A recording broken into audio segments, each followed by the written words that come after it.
First of all, thank you everyone for being here. It's great to see all of you. I will start sharing the screen. Yeah, so welcome to the third XR Symposium.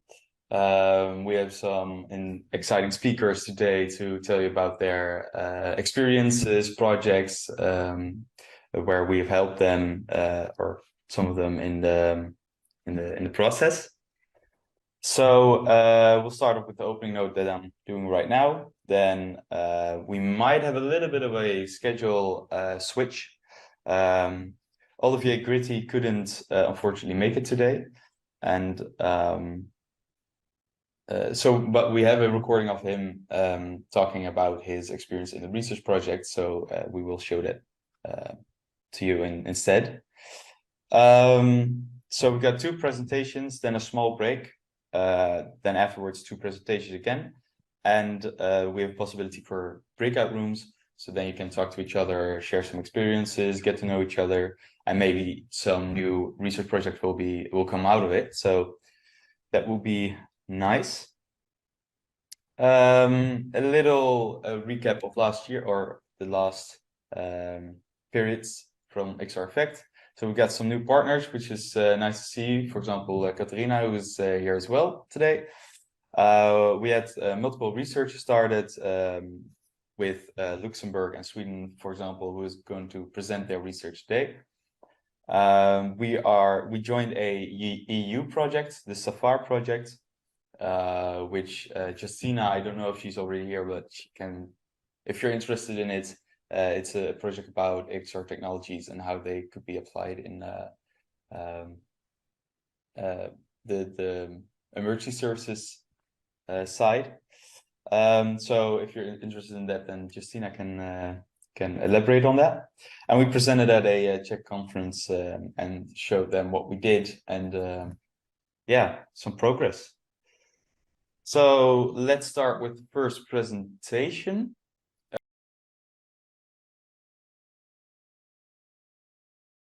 Presentation are Josefina and Synne, and this is our final bachelor project in the studies for fire engineering.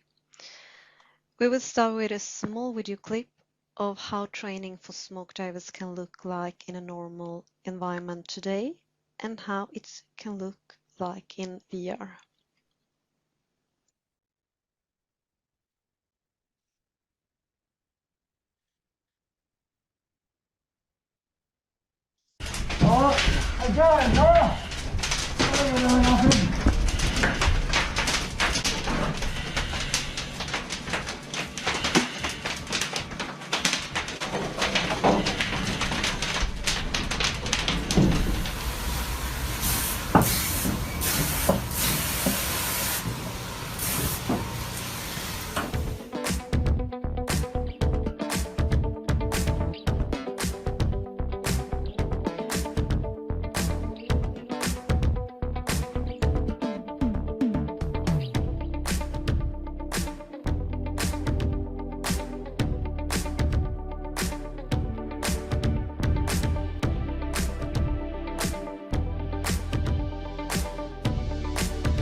To this project, we have been using Flame training systems, which is the world's first immersive technology-enabled firefighting training solutions.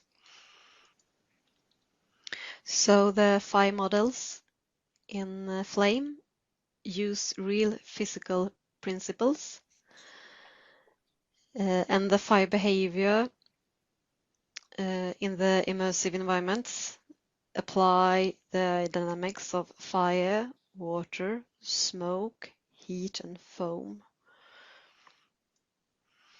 And this is developed by research on fire all over the world. So the fire scenarios in Flame are based on algorithmic modeling of fire behavior which mean that the fire progress in the environment and the mimics is how it would respond in real world. And as you can see in the picture, the equipment is quite similar to what a firefighter normally would use in smoke diving. The biggest difference probably would be the VR headset and also a heat suit, which you can turn on up to 100 Celsius degrees. And you can also choose to wear a half mask, which will give a resistance in breathing. And in the hand you have the nozzle and the hose. 1 year ago, in 2022, WHO, through ERC's research, classified the profession of firefighters as carcinogenic. And this can be blamed to the fire smoke that the firefighters are exposed to. Smoke diving, by definition, is a job in fire smoke, usually in a building with a purpose of saving lives. But as you can see in the pictures here, there are more situations where the firefighters are exposed to the fire smoke. And in order to be approved of performing smoke diving, the law says that every firefighter must have at least one hot live training session every year. And that will mean that the employer is actually forcing the firefighters into an environment that can actually induce cancer. So, the main goals in this project is to see if VR can be an alternative to hot fire live training, and if it in that case can minimize particle exposure for the firefighters. We had 4 main questions. Number 1 was if the last year's research has increased the knowledge of the cancer risk in the profession, and what if, how have that affected the firefighter on a daily basis? And number 2, what preventive measures have the organizations implemented to minimize the particle exposure of their firefighters? And number 3, how do they perform hot live training today? And number 4, which question is the most relevant for this presentation, is how did the firefighter experience training in VR? During 1 week, we conducted a VR test on 35 firefighters, and we did this together with our supervisor Cecilia Hammarvikmark, who is doing her PhD at the University of Western Norway. And Cecilia have done similar tests in other countries, but this will be the first time for Norway. And the test starts with that the firefighters have to answer a questionnaire with multiple choice questions, where they explain their background and experience in fire, but also if they have had any experience in VR training, and what are their expectations of the VR tests. So the part 2 was performing the VR tests, and we used flame training systems, and we chose 3 different scenarios, and the scenarios are accidents that the firefighters carry out on a daily basis. One was a traffic accident with the car fire, and the second one was a fire in the bedroom, and the third one was a fire in the kitchen.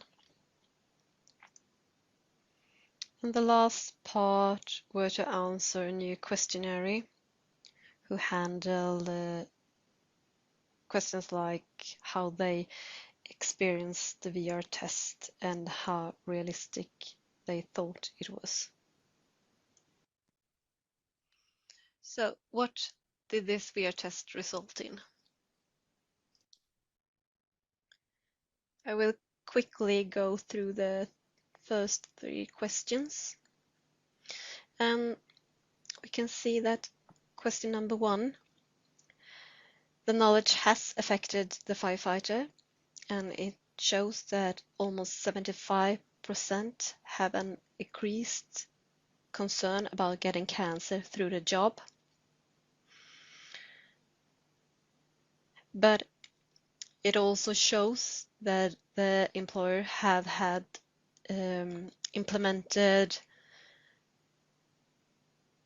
prevention measures to minimize particle exposure, and that is in form of routines of handling contaminated material after accidents and fires. But they perform hot live training as they always have done, and that is in the container systems, or if there is an opportunity to burning down an old house.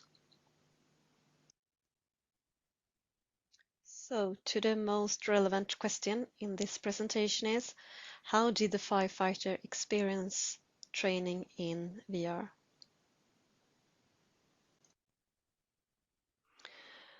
Answers from the questionnaire gave us the opportunity to compare VR and hot live fire training.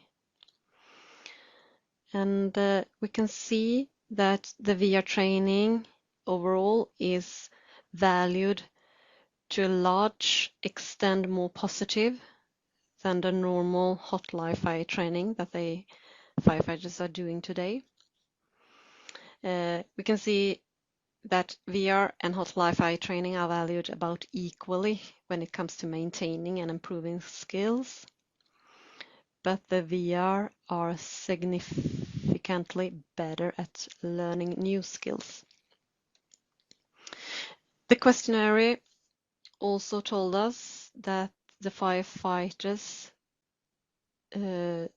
seems that the container systems that they are training in today adds less after more years in the profession.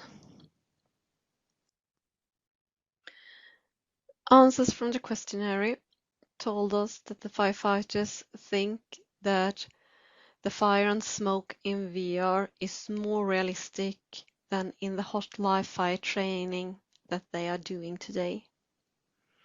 85% also experience to some extent a high presence in VR compared to a real fire situation.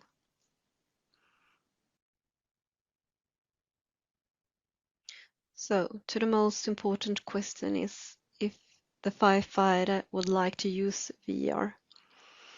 And in general, we can see that they are very positive to VR technology and the flame trainer. And they think it covers a lot of the training that they need to. And totally 83% wish to use the VR technology in the future. And we can see that 14.3% is very positive because they are willing to replace all the hot live fire training with VR training. And compared to other studies that Cecilia have done before, we can see that the answer from the Norwegian firefighters are quite the same as in other countries.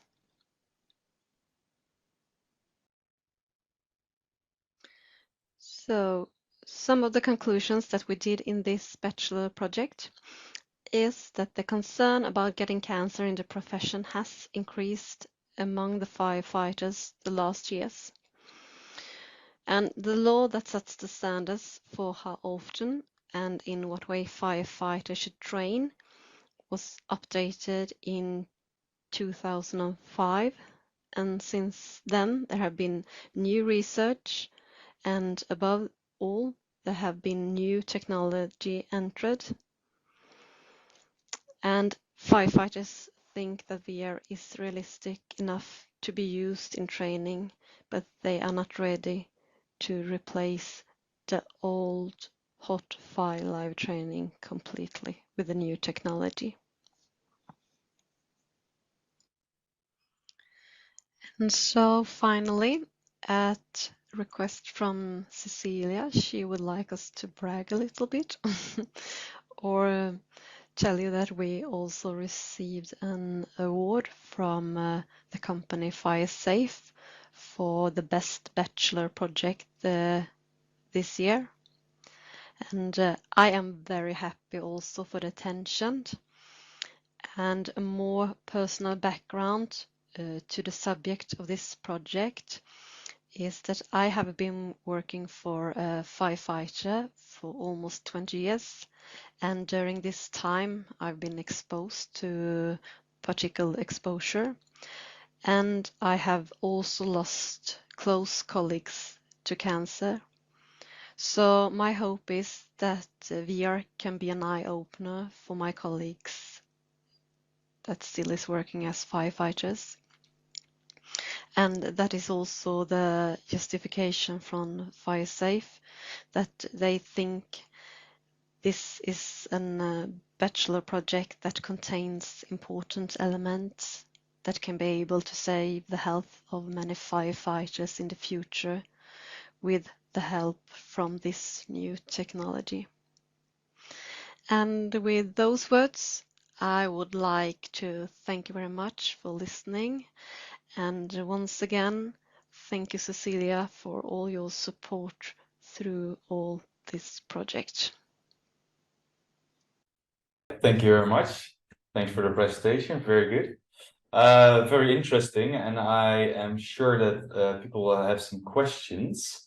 So are there any questions? You can just unmute or raise your hand through the reactions and I will point. I'll just raise the hand here. Yeah, good. Also fine. Omar? Yes, Go ahead. hand. Hi, thank you for the presentation. It's very interesting to see. We did this probably the same research project with Cecilia 2 years ago, and Flame has been updated a lot since then. And the best part is that all the criticism you get from your research, Flame has been using it to improve their systems. So all criticism is good to document. And we had similar response in Iceland when we did it, but I think it would be even better today since the Flame system has improved very much. So I'm wondering if you had problems with getting participants, especially experienced firefighters, because they are very close-minded to training in a computer, and if their view changed afterwards, or if possibly did you also, I want to ask, did you have the commanders and the commanders, were they attending the training, and did they find it interesting to watch the firefighters operate in the VR? Yeah, the commander was with also. I think there was some resistance with the firefighters before they tried the Flame, but afterwards they were just like, "Whoa, this was much better than we thought." So I think that's quite the culture in many firefighters. Yeah. But is it used in training at the fire department where you went? Is it used for general training? No, I'm from Sweden, but I have been studying in Norway. So Sweden is using it a little bit more. If I think Cecilia, I think the schools using it nowadays. Yeah, it's trying to implement it. It's kind of first the eye-opener of trying it, and then, okay, how can we integrate it in our training, because our schedule is full. But how do we really get it to work within the training, the time we have and the schedule we have? So it's kind of the same problem. But this was a study with where we invited a number of Norwegian fire services, and some of them wanted to attend, and some of them didn't, and they selected not to participate in the project. So it's the ones that decided to attend the project, they have this experience now, but they haven't, as far as I know, bought the system yet. I think it's important to show the results of the research to other firefighters. Actually, this weekend, like tomorrow, I'm doing a presentation for first responders in Iceland about training in VR. I'm going to use some of your examples from this presentation and from what I've done before. And I'm really trying to pick out points where I think will help convince older firefighters, especially, and chiefs to accept this technology and give it a try. So there was a lot of good points there. So thank you very much. Great to hear that you're gonna use it tomorrow. Nice. Good luck with the presentation. I think Jonas was a little bit earlier raising your hand. Jonas, did you have a question? Yeah, I had a question. Maybe it's quite similar to Omar's question, but the results you showed, thank you, by the way, for a very interesting presentation. But the results of the response of do you think it's something for the future, or you showed us a circle and that? And my question is, can you see a connection between age and negativism contra positivism? Do you understand? Yeah, I do Have I made understand. myself clear? I do understand. Well, I don't think there's a connection always between age and if you're positive or not positive, but I think the younger people might adapt the technology easier. But I do hope this will be a part of the future in training for firefighters, because you can learn stuff that you will not learn in the container systems. And after working many years, you know, the container system is just like, okay, let's get this done. That's my personal experience. So, but with the VR technology, I think that you can learn so much more, and you can train in different scenarios that you are not able to train normally because of the costs, and there will be, it's impossible to train. I really hope there can be an eye opener, but I think there will take a lot of time. Yeah, I see, because you can listen to me when I present my experience from emergency driving in simulators. So yeah, we have to deal with some conservatism for a couple of years. Yeah, there will always be a resistance, I think, unfortunately. Yeah, but that's more a pedagogic issue, actually. Yeah. And I think it's an important thing to implement it in the schools also. Start with the young ones, the next generation, which I ain't. All right. Great discussions going on. Christian, you also had a question? Yes, hello everyone. Thank you, Josefina, for the presentation.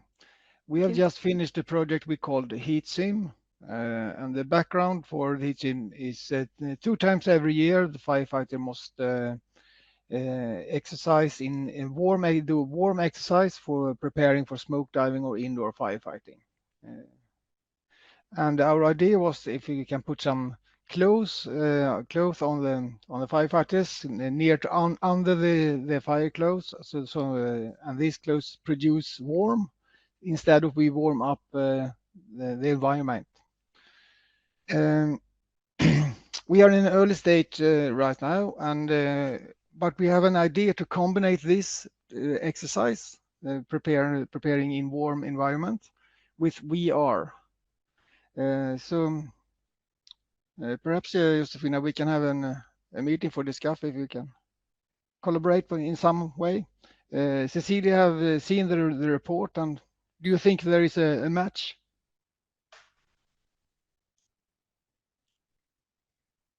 Yeah, if you want me to respond to that, Christian, that's actually what I wrote when I wrote as the response when I read the report, that maybe you should try the VR solution that's already on the market, and then see if there is something else you need to explore, or how well that fits your needs.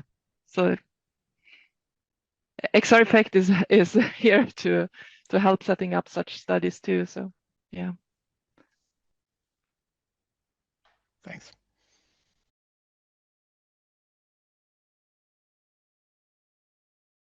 Or aren't any more questions, then I think we'll move on to the next presentation. It's the video about Olivier Gritti. Again, he's apologizing for not being able to make it here. Olivier just started a research project with us, and we recorded a video beforehand to let him tell a little bit about that project and some experiences that he had during that, or heard during that project. So I will start sharing my screen. So my name is Olivier Gritti. I'm a professional firefighter since 2005. And 4 years ago, I switched over to the firefighting school, and we are now training new professional firefighters, doing all kinds of exercises and real hot fire training, but also code training. And yeah, so that's what we are doing here in Luxembourg at the firefighting school.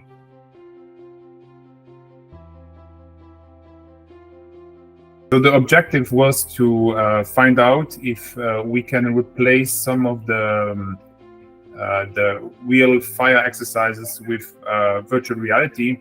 So in order to, because we have an issue in Luxembourg that we don't really have a place where we can do real fires. We are tolerated in some places, but we cannot. We don't have the logistics and the whole everything that we actually would need to make it professional wise. So the idea was to find out if we can do some exercises in virtual reality, and then just reduce the hot fire training to a minimum. So that was basically the idea of the project.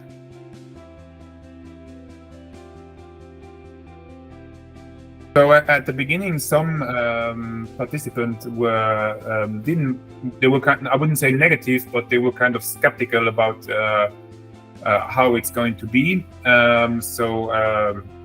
Actually, I had two surveys. One was before the training, and one was after the tests. So some, you can see in the data that some were kind of skeptical at the beginning, but I would say that 95% of them were very positive about the experience. So after doing the tests. So also there was three categories of people. So there was a young professional that just started the formation. There was a group of instructors, and there was a group of old firefighters. When I say old firefighters, I mean firefighters with more than 20 years of experience. And the first group, so there was young firefighters, but it was at the end of their 2 years of formation. So they already had run through the whole formation, but they just started in the job. And then the instructors were kind of 10 years and above of experience. And then there was the old firefighters with more than 20 years of experience. and all of them were mostly very positive about the virtual reality. Good.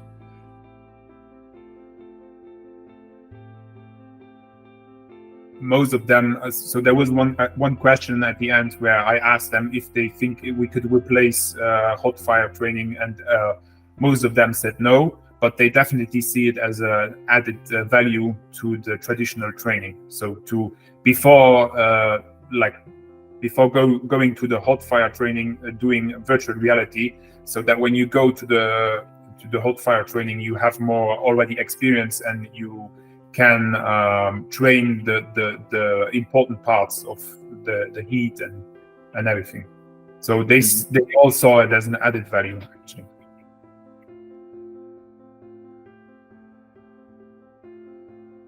Yeah, so what was very interesting was the whole search and rescue part. That wasn't at the beginning actually a part of the research, but it turns out that it was very interesting seeing the people moving in this virtual reality and searching for the victims. So that, I think that's definitely a very interesting point. For the future, there was some issues. Let's just say what people say is that they cannot feel the heat in the hand. They cannot open the door like they were doing in real life, so that's some points that need to be improved. Then also the reaction of the fire was kind of sometimes strange. Like they all said that it took too long to extinguish the fire. In real life, it goes faster, stuff like that. But I see a lot of potential in the search and rescue, and also, maybe the whole behavior in the fireplaces, in the room where the fire is actually going on.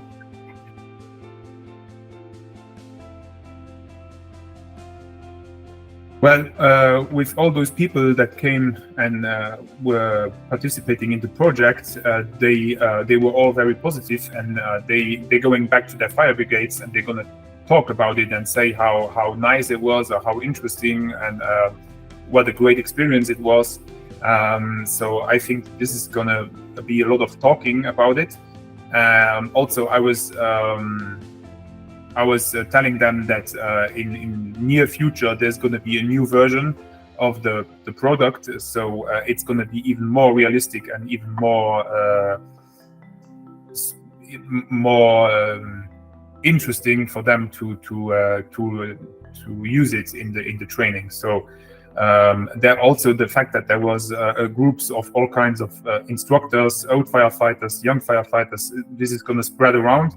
Also, the chiefs already heard about it. They came and they saw it, they tested it. They were also convinced that this could be something beneficial. So I think there's a lot of positive points in that.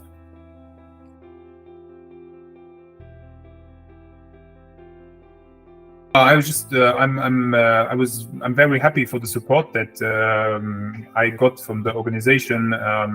Because you all had already a lot of experience in that kind of testing. So that helped me a lot of also asking the right questions and setting up the right experience and everything. So thank you a lot for that. And looking forward to see future improvements in virtual reality, because I think there's a lot of potential in it.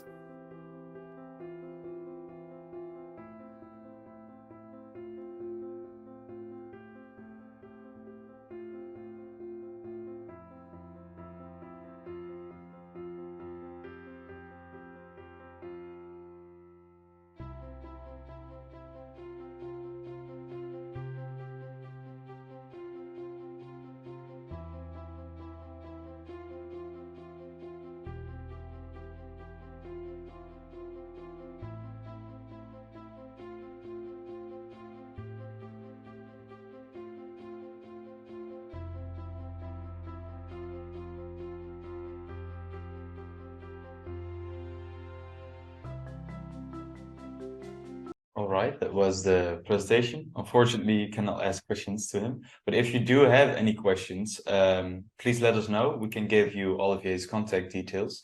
And Olivier has also mentioned that he will probably present at the next symposium, so you can also ask him then. Maybe I can just add one thing that Sure. just to stress one thing in the difference between the projects, Iceland, Norway, and Luxembourg, is that they have looked at the really specific training objectives about door procedures. They have quite specific door procedures that these firefighters should follow, and we were focusing, among other things, we were focusing on how can we make sure that they are training these learning objectives, and how can we assess these training objectives in VR compared to hot fire live training in containers. So that was kind of the unique part of this research. I just wanted to mention, to stress that. All right. Those were the first two presentations. Maybe anyone has a question for Cecilia, because she also helped with this research. She can also maybe answer some of your questions that you might have. No? Okay. Did they only use Flame for it, or did they use other kinds of VR for this research? No, they used Flame. Yes, they choose to use Flame to compare the learning, focused on the learning objectives around door procedures. But we also gathered all the other more general data that we gathered in the other projects too. And he's about to write the report. It's within a master thesis, and we will also probably write some research article about that. All right, I see that Stella also has a question. So Stella, go ahead. Thank you. Thank you for the presentation. I heard in the presentation that XR Effect Foundation helped with a survey, pre-test and post-test survey. I was just wondering, I was scanning the website very fast. Can we get those surveys that we want to use also on the website, so all the students could go and see how the others have been using and putting the statements together or the questions together, so we could standardize a little bit this research in VR by using the same questions, and then we later can maybe do some meta research and compare the different countries' results, because we gather the data a little bit similarly. So could we provoke that by putting those surveys into the homepage if they are not there yet?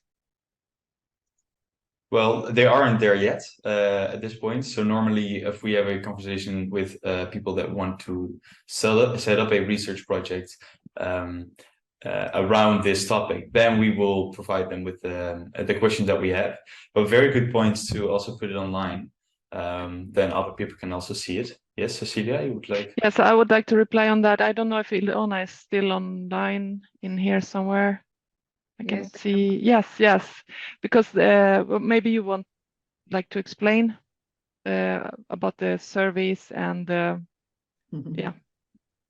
In the last 2 years, we are working on a publication that we would like to have describe more detailed how we validated our survey, and this stopped us to freely distribute.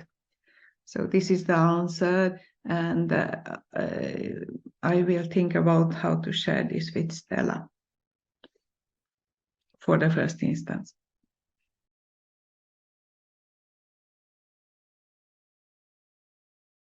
So the next presentation will be by Jonas. Are you ready for the presentation? Yes, I'm ready. Good. So, well, I'm Jonas Åsberg. I'm probably the black sheep in this flock because I represent the ambulance service, not the fire brigade. But we have a lot of shared risks in our professions. My role is I work as an educator in the ambulance service, and one of my what do you say subjects is just to train emergency drivers, also becoming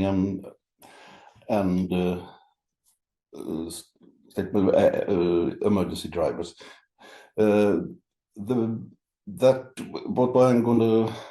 What I'm gonna present for you is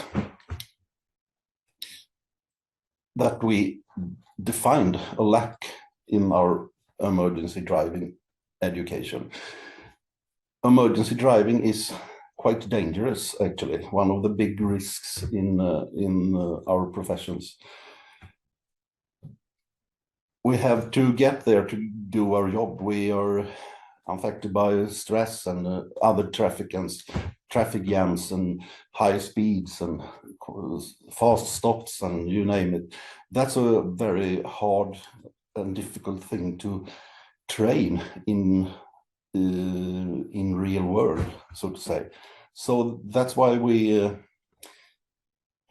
for about 10 years ago, started up with investigation. Is there any simulators who should give us the possibility to tighten the lack up, if you see?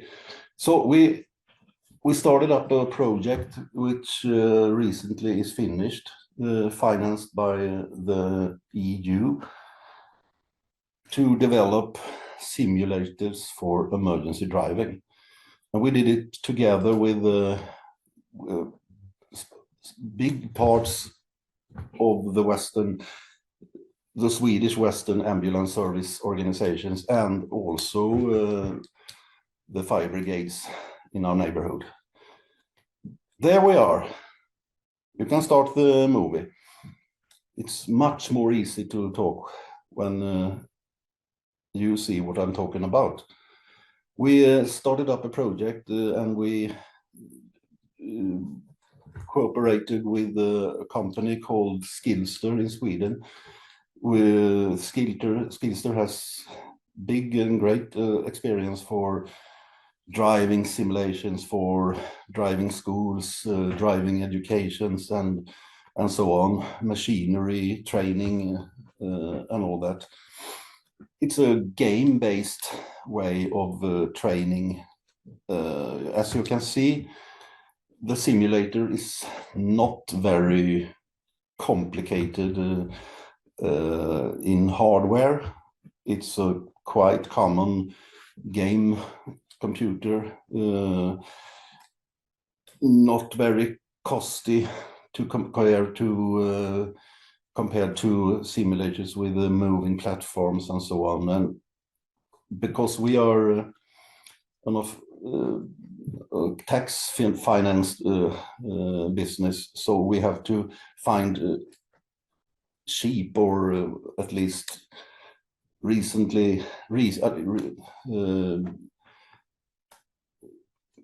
not too high costs, if you see what I mean. That's why we chose Skillster. The Skillster softwares are not so cheap as the hardware. They are working very dynamic. They listen to us. They give us what we want. They are fast, and as you can see, we are on emergency driving now in a small city in Sweden. We have clouds, we have fog, we have rain. With an easy maneuver, you can switch the weather. It turns to sunny, to darkness, to snow, and so on. That's one of the points we can get benefit of.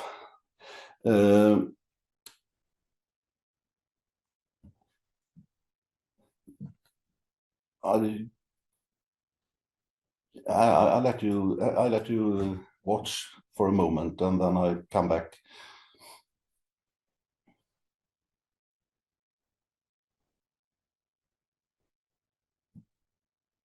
The biggest risks and the most hazards and dangers are in city environment.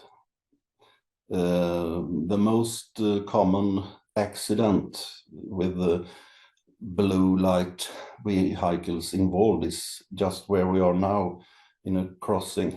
We are driving fast, we are driving against the red light, and we expect the other participant in the traffic jam to understand what we are doing, but they don't actually.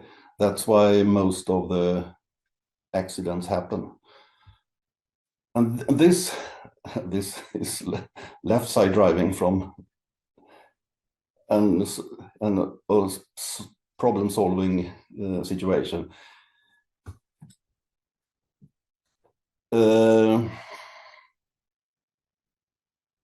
I hope we're gonna see some mistakes here in a while.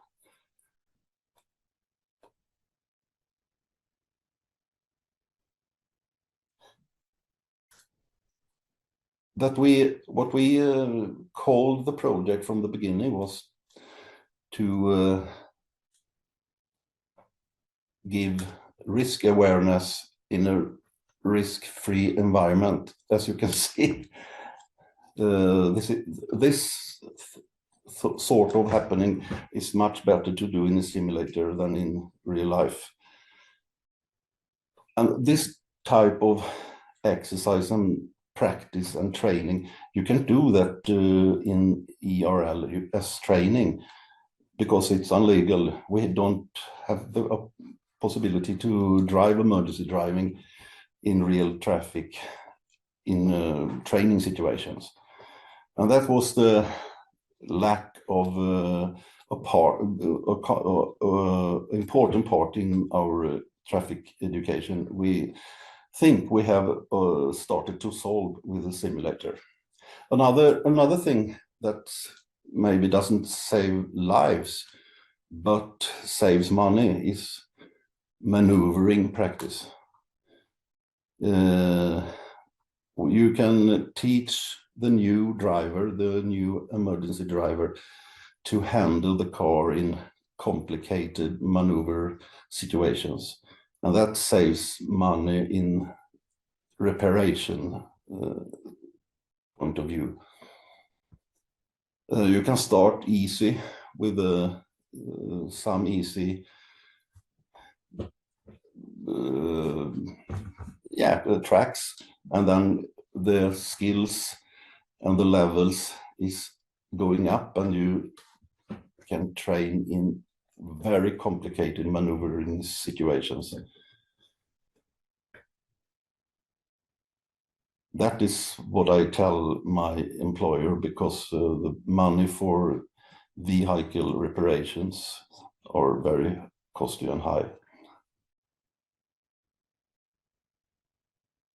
Here is a more complicated maneuvering situation, which we as we wanted to make it, we don't like arranged track. We want to maneuver in about among real hurdles and obstacles.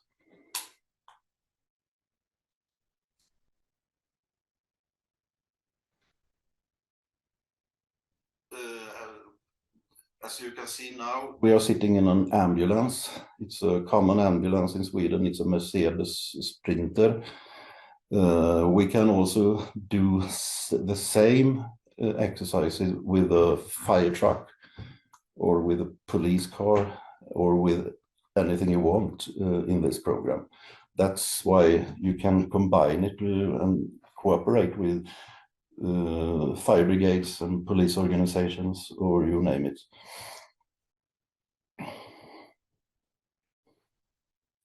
That's quite easy to drive forward here, but when you reverse, it's quite complicated. When we train our new drivers in these situations, we see when they have reached the goals in every of the scenarios, you can take them out and they can reverse, they can drive forward and backward in very narrow situations. So that's it. Hope you enjoy the movie more than my speech. It was good. Thank you very much for the presentation. Very interesting. Does anyone have any questions for Jonas, or maybe even for Andreas, who is the CEO of Skillster, the software and hardware provider? Yes, Ilona. Oh, Ilona clapped. Yeah, I saw the. Go ahead. Maybe I missed eventually. Where are those places that you are driving around in your ambulance? Well, it's in Sweden. Because I recognize the virtual. The skills. I don't know if it is in Skövde.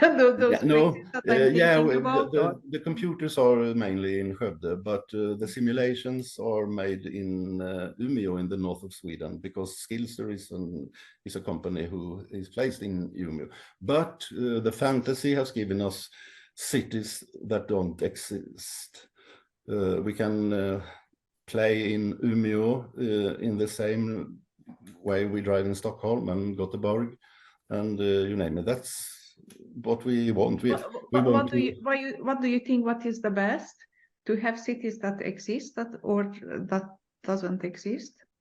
It doesn't matter at all, in my opinion.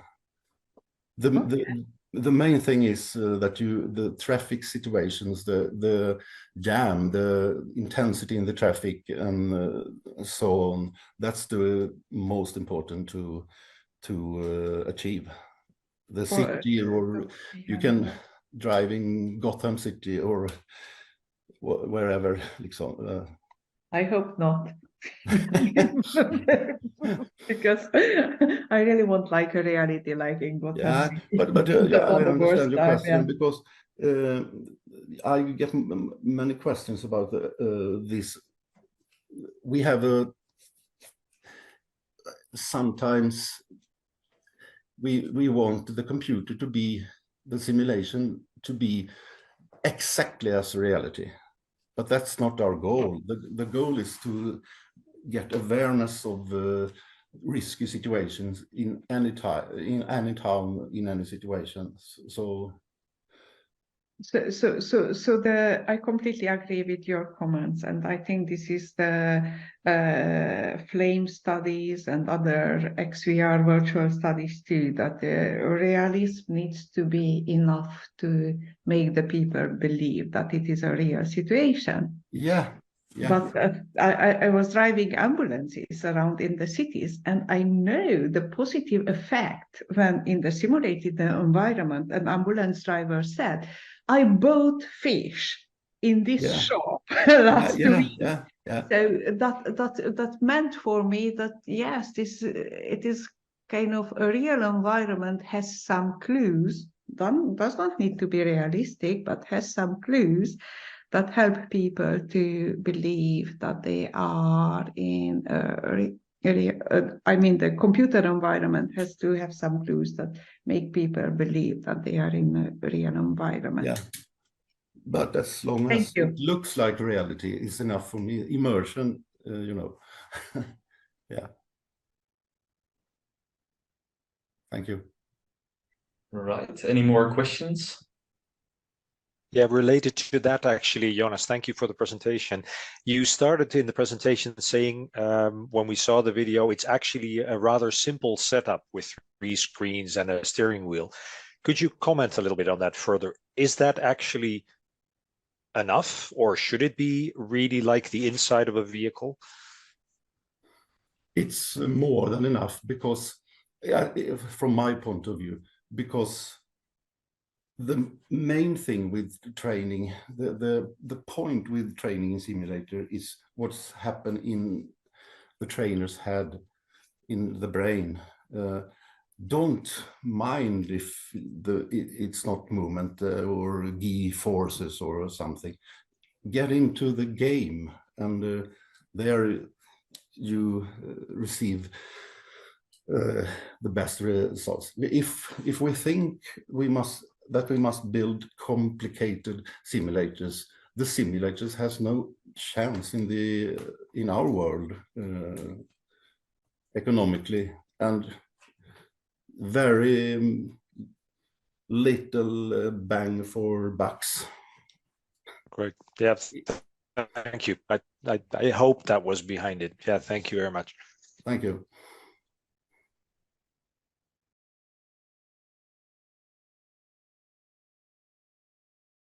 All right, good.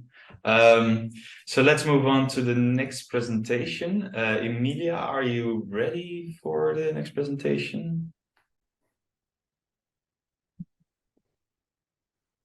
Yes. Good, great. But you have to give me the possibility to share my screen because I didn't give you my presentation. No, I think you already have. Let's quickly check it. Yeah, I think, yes. yeah, good. Yeah. It's loading for me. Oh. Now I would like, okay, full screen. Yes. Is it okay? Yes. So, hello everybody. My name is Emilia Turucz. I am an emergency physician from Romania, and I am a coordinator of a virtual reality simulation team who are working in our training center. We are operating right now 2 virtual reality simulators. One is the SimMax medical simulator, and we are operating also with XVR. That is a very good, nice tool for disaster preparedness, if you know that. So, Johan, you are not the only black sheep here. I am a physician as well among the firefighters, but I am working with firefighters as well.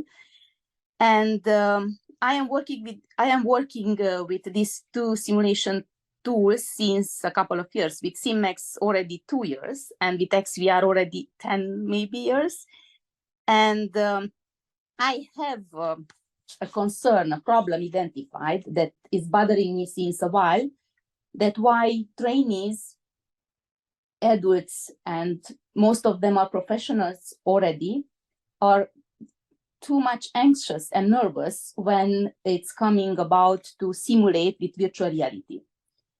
Even I am also trainer on a lot of other type of courses, like courses from the European Resuscitation Council, and I am a trainer on the trauma courses. We are using mannequin-based simulation, so I can see there as well some stress when they start to simulate with mannequins, because they are exposed, they have to show some knowledge, and anyway, it's a stressful environment.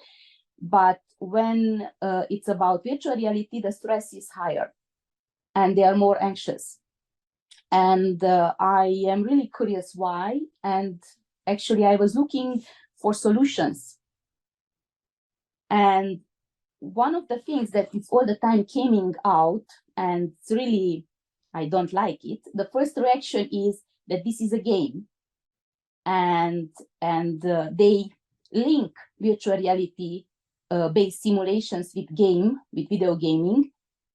And the first reaction is, I don't like video games, and probably I will not be able to use from technical point of view, because there are joysticks and headsets and any kind of buttons, and I will be not able to use this. Then the feeling that gives the gaming aspects of competitions. And usually the older professionals, they are the first sentence that they are telling about this, that this is a game, and they consider to be of little practical utility. Really bothering me because I'm not agree with them. And usually I manage to convince them, but it takes time. And I was thinking how we can reduce this time. First of all, gaming and the technical abilities needed to use these tools. We did a small study with medical students, 45 medical students. We invited them during a congress to play with SimMax. Actually, we were interested in how quickly they can get familiar with the headset tool, and they are able to just concentrate on medical cases and forget about the technical aspects. And actually, we let them play. We first let them get familiar with the tool and the headset, how to use it in that virtual reality environment with a scenario. And then the next scenario, we let them to do things alone.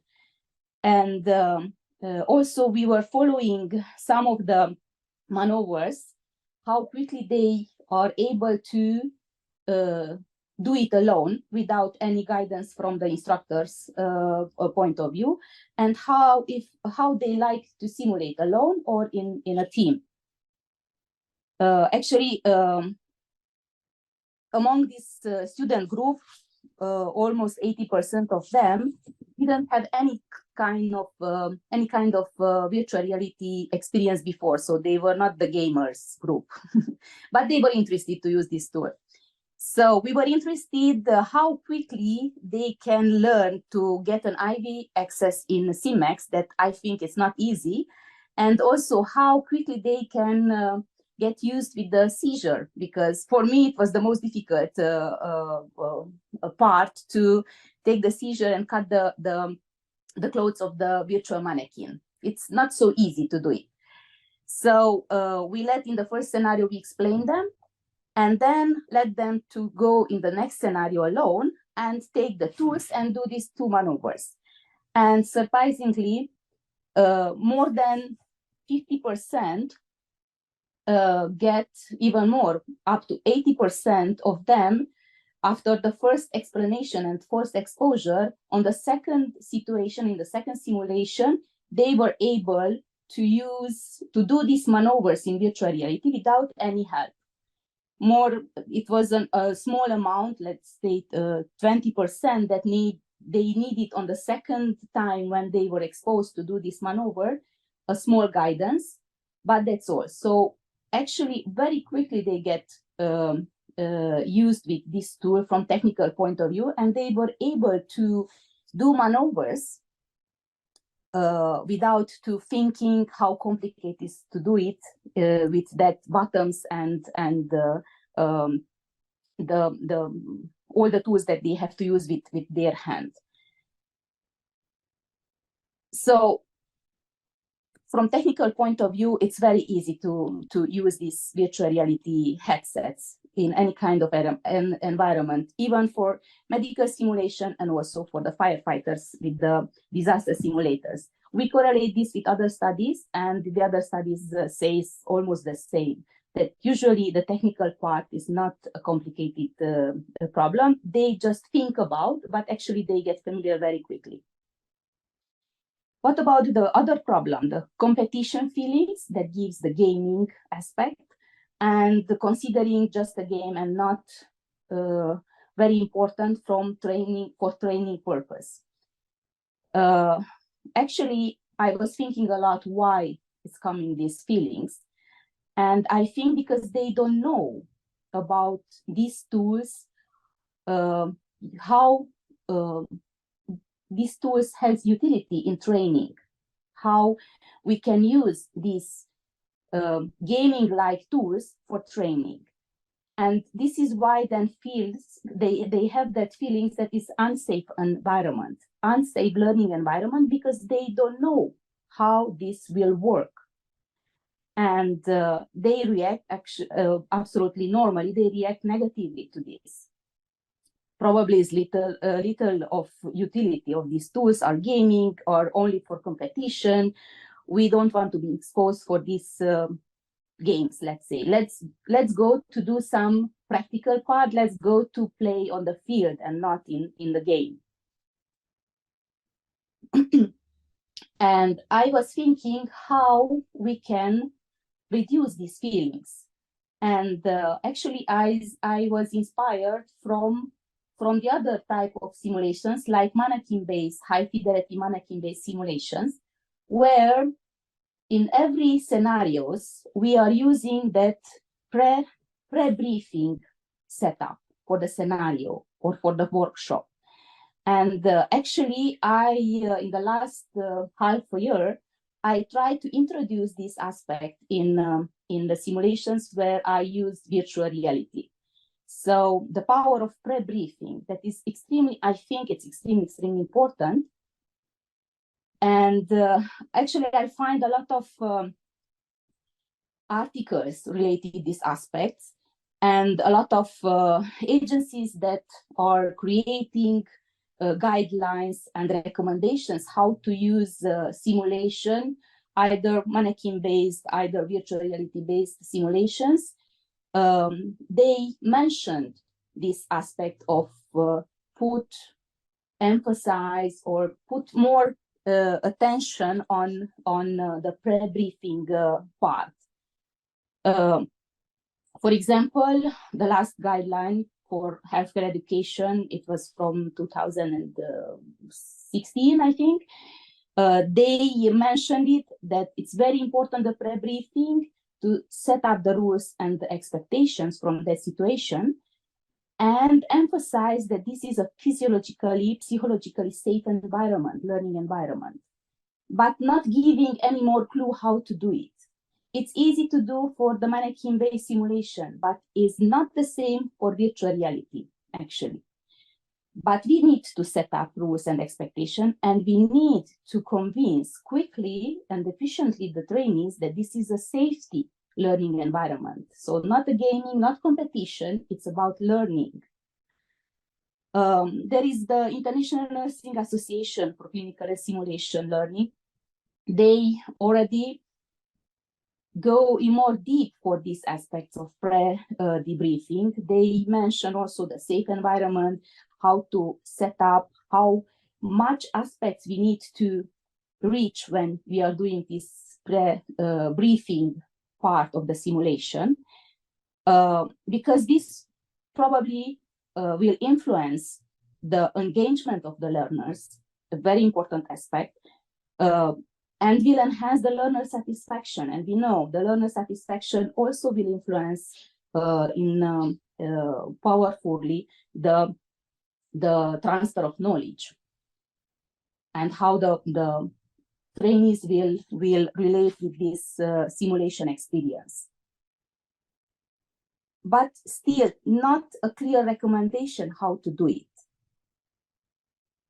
There is a guidelines and essential elements for pre-briefing. It's a very interesting publications from 2019 that I found this very nice graphic that actually put together all the aspects, and there is a lot of aspects that we should think when we do this setup. It's not particularly made for virtual reality, but we can get a lot of ideas how to do it for virtual reality as well. So we need to, it's not only about to tell how the buttons are working. It's not only about to tell the trainees that this is the rules how we will play. We really need to show them this tool, how it works. And here is another aspect that we are using in mannequin-based simulation, the power of demo exercise. And here you can see two pictures that we used actually 1 month ago. The picture from the right side, actually it was accidentally. What happened here, these 3 military trainees, they were very, very good on giving first aid on the battlefield. And they were together with the Romanian military colleagues.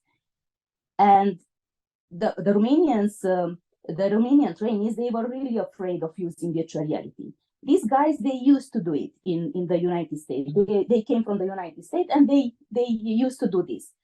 And just quickly, your scenario, Martijn, of Mescal, I put them and they did a very nice demo.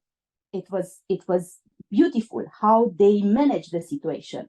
And the Romanian colleagues, they were just watching from outside how they are working. They were listening. They were following on the computer. They saw everything what's happened. And actually, after that they realized that they want to do it. They want to play. They forget about gaming. They forget about headset tool. They forget about bottom. They wanted to do like them because it was a very nice demo. It was accidentally happened. Then we started to use this demo with the other scenarios as well. First, we showed them how we think that we should manage the case in virtual reality. They forget about the tool. They were focusing on what we are doing as a professional learning objectives for that scenarios. So I think we should use in this pre-briefing setup the power of the demo exercise. One thing is that they will see that it's not important the bottom, it's important what we are doing with the patient. The second thing, interestingly, it was they were not so anxious about being exposed because in SimMax, actually there are no faces. Actually, they are only avatars. So they were in, but actually it was not their face. So the exposure was not so high. So after the second scenario, they were more comfortable. They forget about gaming, exposure, and bottoms. They were very happy to use it and learn with this tool. So there are a lot of interesting aspects that we should use in this pre-briefing setup, this warming up part of the simulation. Okay, there is some aspects that we should follow for the demonstration. We use it, as I said, in other type of simulations or mannequin-based simulation in trauma courses. We usually introduce a demo exercise. We show as an instructor how it should be, and then the trainees actually copying everything what we're doing, and they will try to apply, forgetting of mannequins, forgetting of the learning environment. They were focusing only on the clinical aspects of that scenario. And actually these demo exercises help them on using the principles of reflecting thinking. The motivation is rising up, the spirit of discovery rising up with all these demo exercises. Obviously, from the instructor point of view, it's a hard work because when you do a demo, that demo has to be perfect because they will copy everything what you are doing. But it's a nice way also for the instructor to learn. Maybe in this way, we can also, the instructors, make them more familiar with these VR tools, because we have this problem as well, that some of the instructors are not really happy and familiar with virtual reality tools to use it for training purpose. As this is one of my experience in Romania, because we have the virtual reality tool, but trainers are not really want to use it. So it's not so easy to implement. But this regular demo exercise in pre-briefing setting, in a warming up period, maybe make also the instructors more happy to use this tool. And also what I saw during this exercise is the power of guidance, that we can put also in this warming up part for simulation, in this pre-briefing part, because the power of guidance, that means first we set up the rules, we tell all the bottoms, then we did the demo, and then first time we go with them inside as a simulation expert or as a subject related expert. You can see here in the left side that the simulation expert telling everything what is happening in, and we are following. And this is the nice part of the CMAX. On the right side, you can see how the expert on the subject is following what is happening in and communicating and guiding them through the first simulation. It was also a very powerful tool to reduce all these feelings, negative feelings related to virtual reality simulation tool. Then they were happy to play, and they didn't want to let us go home, just play again and again in another scenario. So it was very, very nice. So it's very interesting. There are other studies that get the same feedback from participants, and they tell that the facilitator shall dance together with the participants. This was one of the feedback from the trainees. Very, very nice. I like it very much. And another interesting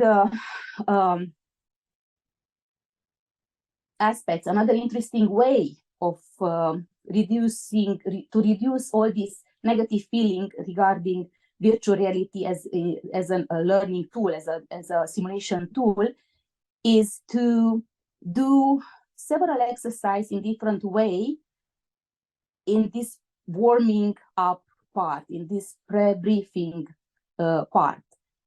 And I find this also in one of the interesting articles. One of the feedback from the trainees was why you didn't let us go in, see what is happening. That then we came out from the virtual space, discuss about what happens inside, then go back, guide us, and then let us to go to play alone, just to do any kind of scenario you want.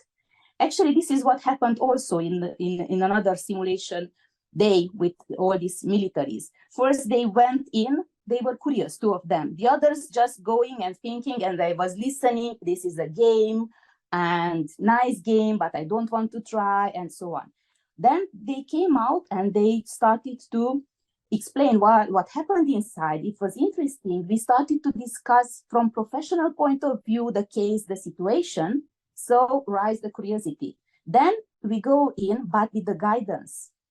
With the guidance together we were following what happening inside, discussing together, and the professional and the instructor guide all the discussions, and they wanted to go alone. It was like, let me in, then guide me a little bit, discuss about, and let me in again just to do my best. So we provoke this feeling of, let me do my best in. Reducing again the stress regarding headsets, tools, buttons. It was a very nice experience again. So this was my, it is continuously my concern, how to reduce these negative feelings regarding virtual reality tools using in simulation and for instructions. But I think now I am convinced, reading all these articles and not clear recommendation, but everywhere mentioned all these parts, that pre-briefing, not pre-debriefing, pre-briefing period has to be longer, need demo exercise, need warming up exercise, and then let the trainees to exercise alone and reach our training objectives.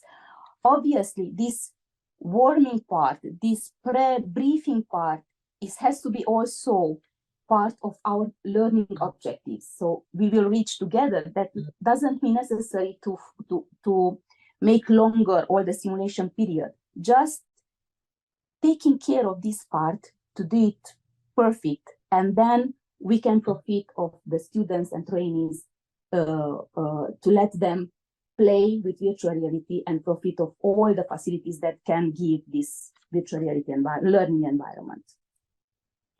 Thank you, and I'm curious about your opinion about this. Yes, thank you for the presentation. Very interesting, I'd say. Also very important, and maybe, yeah, well, it's good that it's noted. So, anyone has any questions for Emilia? I'm sure there probably are some questions. I'll shoot the first one in. Oh, sure. Emilia, thank you very much for basically explaining much better what you see and sense happening when you use Simex. And it's really interesting to see you've not only let's say, explained what you see, but you thought about it behind it and put it into a structure and a context. That's really useful. Allow me to add one thing to what you were saying about the pre-briefing and the demonstration, and share an experience from a user in the Netherlands. It's an academic hospital, and they are also looking for the best way of preparing people, and they actually came to the conclusion that if they have a pre-briefing, let's say with 8 students, where they put 2 students in the VR headset and have them try out the different tools and the scissors you were talking about, then those 2 students learn. But it turns out that the other 6 students learn the same, and they don't necessarily have to be in the VR to learn how the VR works. That was very surprising for me. So they don't need to do the briefing every time. They do it once with 2 people inside and the rest just watching. It's really interesting. But thanks for sharing these experiences. Really, really interesting. Actually, this is what we did because we gave them the computer interface to follow what is happening in. So 2 or 3 people were playing in the virtual reality, and other 10 was following what is happening, and the feedback was the same. Right, moving on. Stella, you also had a question? Yes, I have a praise or thank you really for pointing this out. I have a background of educational scientist, and also I'm doing the research about situational awareness, and I think it's something that we really forget a little bit, because we here in Estonia, we get so used to virtual reality that we forget that somebody can actually be anxious about using this. So, and I think a little bit the culture is a little bit different because the way how we implemented virtual reality here is that we actually said that all our incident commanders will be assessed using this. So they didn't really have an option like, do I like it or not?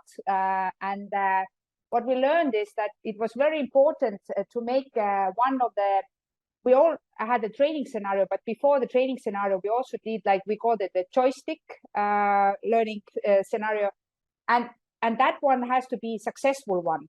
It has to be right away a scenario that they need to do the things that they would do naturally, but they need to succeed there. Then they see that, okay, if I give a command to my firefighters, they actually put the fire out. And when they get this successful feeling, they continue with solving the situation very nicely. So we don't, when we did the research about this, how they have accepted our incident commanders, this virtual reality, we didn't find any differences in age, because they all had to do it, and they all accepted it as a psychological basic needs were met. And one thing what we also never do here, we never call it game. We always say it is a simulation. You really need to do the task. And I think that is also helping, that we use the vocabulary that is not putting this together with some kind of video gaming, but we really say it's a simulation. You are here as incident commander. So thank you all, both of those red sheeps in the group. I'm very, very happy for your presentations, and I hope we can learn from each other from different agencies. Thank you. Actually, we use that joystick exercise, and it's enough when you have one player, one trainee with one instructor. But we are using a lot virtual reality for teamwork or disaster management with a lot of agencies involved. And then joystick exercise, it's not, this was my experience, it was never enough. Joystick exercise was enough to get familiar with the buttons, but then we had to do a warming up exercise to let them get familiar with the way of how this communication, how this interaction will go with the tool, with the instructor, with the other trainees. So after the joystick exercise, the first exercise was end up all the time as a warming up exercise. And we had to do it again because of this. They needed another way of just get the feeling, just understand what will happen during a scenario. So we call it warming up. Now we do the joystick exercise and we are doing the warming up exercise as well.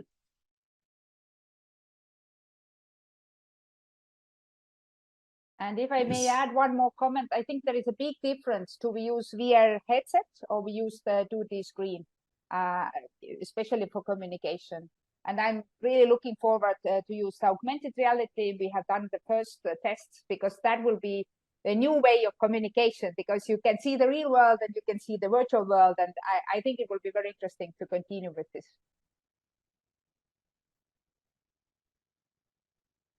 Good. All right. Any more questions? No? Okay. All right. Okay, so these were all the presentations. Thank you very much for all the presentations that have been held. Were very interesting topics and good discussions. I'll invite everyone to also join the discussion section. We'll probably not go into breakout rooms. I think this group is good enough for one big discussion.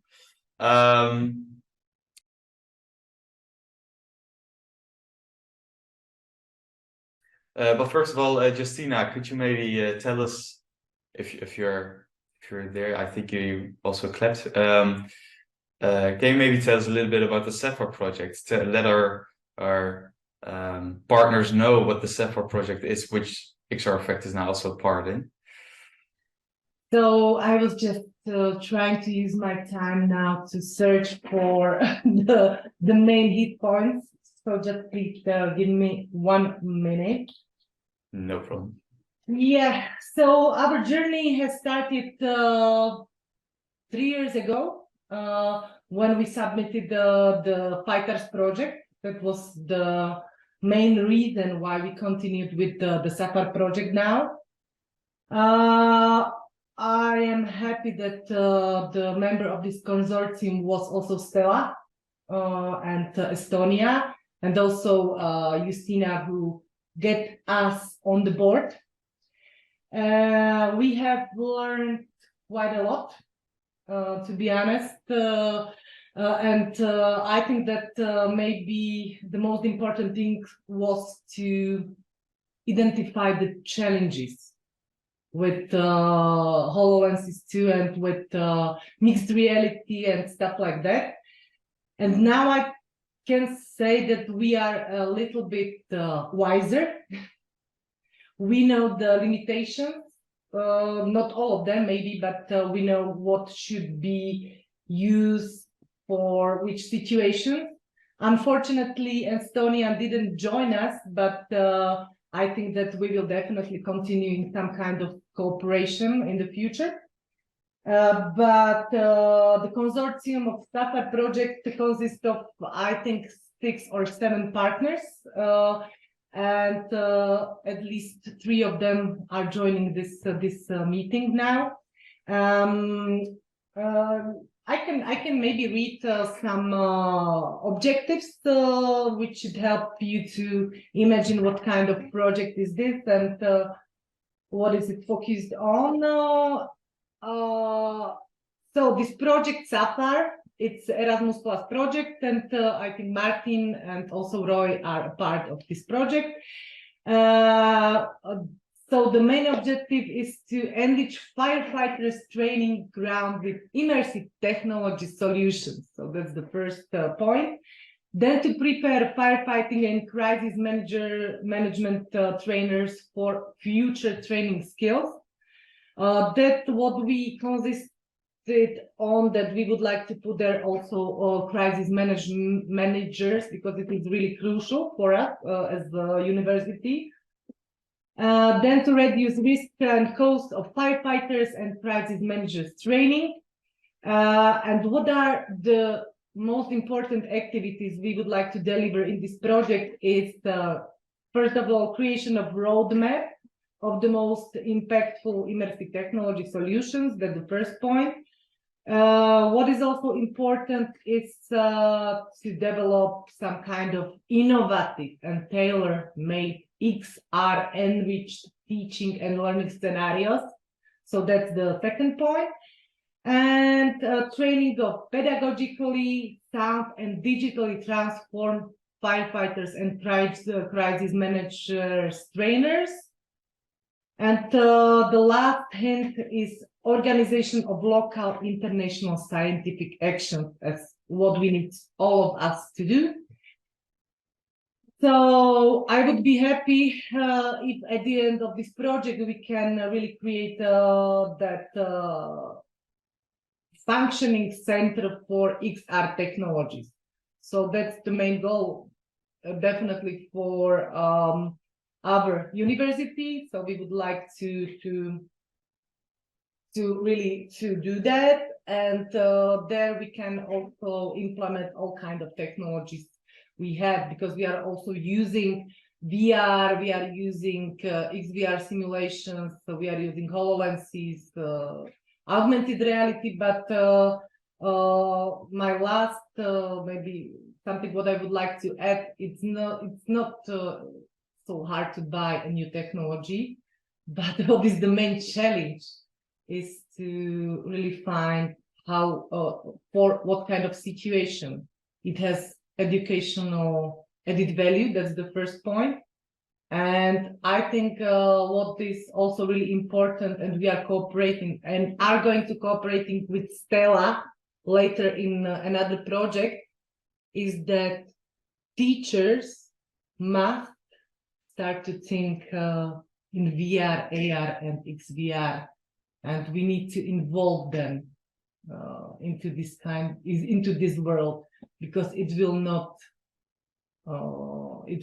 go well if they are not involved. And so that's it. Don't smile, sir. Yes, very good summary. Yeah. So thank you for stepping up, Katarina. Sorry that I put you on the spot a little bit, but I think that now the rest already also knows what we're working on, and yeah, very, very nice. I'm going to take this opportunity to actually thank you all for being present at the meeting. We are a slow but steady force within the education and training research community. Our last meeting was less people. We have much more people now. What I really like about it, I don't really care about the number of people that are joining. I care about the quality of the people and the connections between the people. So thank you very much for joining. Continue to spread the word. And I would also like to put an extra emphasis on the rare sheep in this community, because one of my objectives is to expand into the medical field, as well as in the police field, where also we're relying a lot on our Skillster friends to develop into that. So the medical field, you will certainly hear more from us. Thank you, Emilia, for the presentation about it, and thank you also the team from Sweden for the presentation in the medical field. More from us coming, more from the medical field coming, and always keep the ideas coming. Good luck everywhere. Omar, you're about to present a lot of virtual reality stuff, I know. And next time you'll hear more about the SAFAR project also. Thank you, everyone.